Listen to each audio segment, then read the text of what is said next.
It started as one of those harmless things married people do.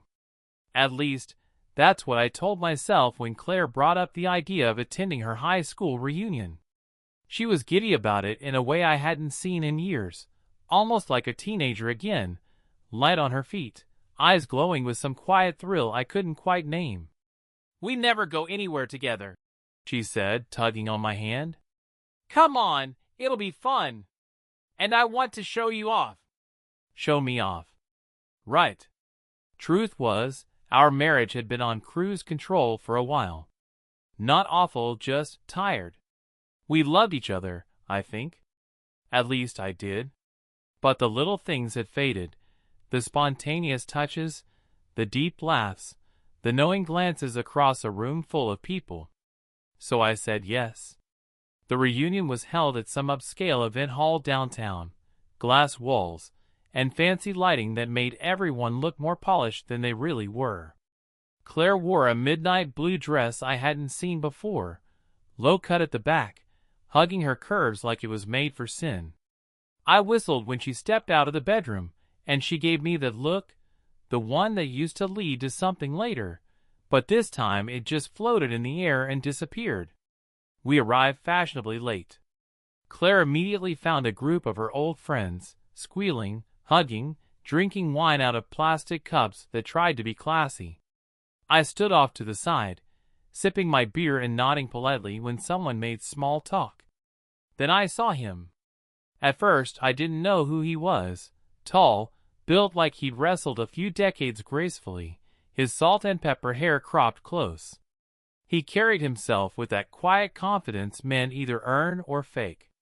When Claire noticed him, I saw her whole body tense, just for a second, but it was enough. I knew. Even before she said his name, I knew. "Derek," she said, her voice lighter than usual. "Wow." He smiled and pulled her into a hug that lingered just a beat too long. She introduced me, of course. I shook his hand. It was firm, but not aggressive. "So you're the lucky guy," he said, eyes locking onto mine for a second too long. I nodded and gave a thin smile. Claire laughed, too loud, and tucked a strand of hair behind her ear. The rest of the evening blurred. They talked. A lot. She touched his arm often, leaned in too close when he whispered something. I watched them through a fog of denial, trying to convince myself I was imagining things. She was just catching up, that was all. Nothing to worry about. But when she went to get some air, and he followed 2 minutes later, I knew I wasn't crazy. I waited a bit. Gave them time. Maybe too much. Then I walked out the side door into the cool night, around the corner of the building. That's when I saw them. They weren't kissing. Not yet. But his hand was on her waist, and she wasn't stopping him. Her eyes were soft, familiar, the kind she used to look at me with. I didn't interrupt. I couldn't. I turned and walked back inside, grabbed another beer and waited. 15 minutes later, she reappeared, cheeks flushed, hair tousled. "You okay?" I asked. "Yeah," she said too quickly. "Just needed to clear my head." I nodded. "Let's go home." She hesitated, then agreed. The car ride was quiet. She stared out the window.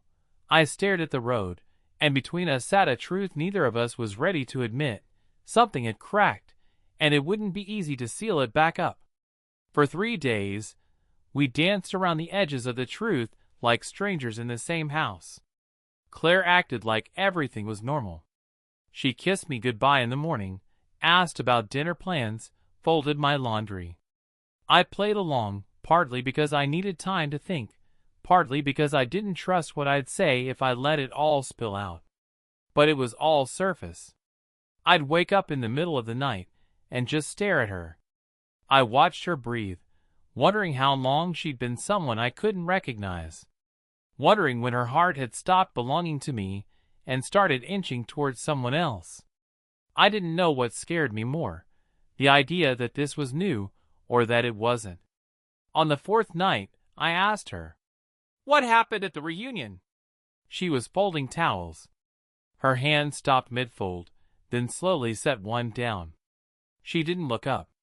Nothing, she said too evenly. Don't lie. Her shoulders sagged just slightly. A chink in the armor. Derek and we talked. That's it. And outside? 15 minutes alone? I asked. She met my gaze then, eyes shimmering.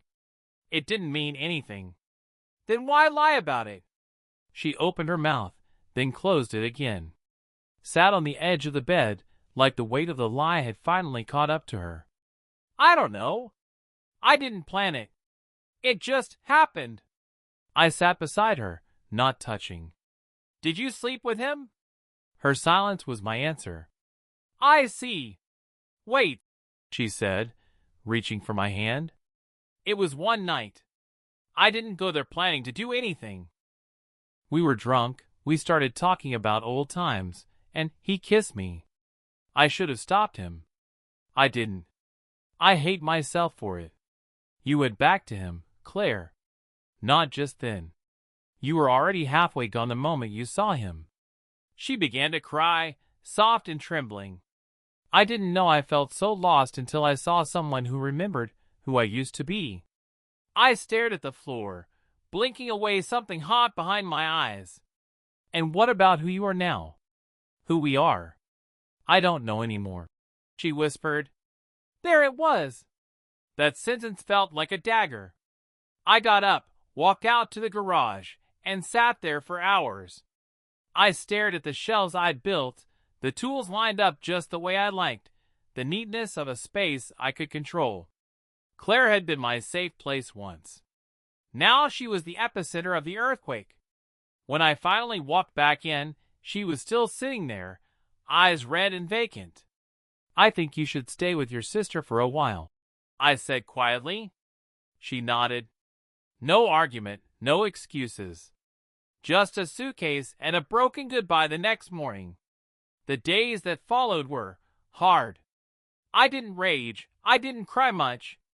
I felt like my emotions had retreated to some bunker deep inside me, unsure of when it would be safe to come out. Friends found out in fragments. It's complicated, I said when they asked. Which it was. Affairs aren't just about lust. They're about what someone feels they're missing. And sometimes, what they think they deserve. Claire called a few times. She texted. I didn't answer. Not yet. It's been 3 weeks. I don't know what comes next. I haven't filed for divorce. I haven't forgiven her either.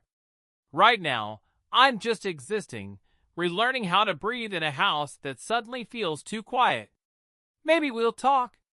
Maybe we'll try to fix it. Or maybe I'll let her go. Not out of anger, but out of mercy, for both of us. Sometimes, love doesn't die in fire. Sometimes it just slips away when you're not looking, leaving nothing behind but silence and a bed that feels too big.